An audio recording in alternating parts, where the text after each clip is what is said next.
After a quick bite, we visit the oldest known work of art in the Philippines. Ito yung entrance niya. If you notice the gunshots, because may shooting range kasi dito sa left side na entrance. Houses of Bats, right, Daddy? Napakahangin sa loob. Na-enjoy talaga ng mga bata yung walking experience papasok. Actually, na-enjoy naming lahat.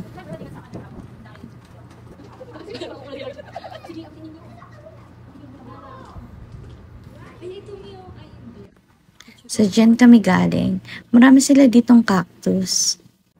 No entrance fee pala dito. You just need to register here sa office nila. And if you want to learn the history of the place, may nakapost dito that you can read.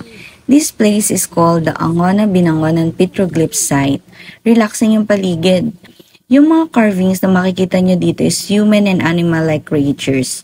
These figures are considered the oldest known artworks in the Philippines. Ang ganda din ng viewing deck nila.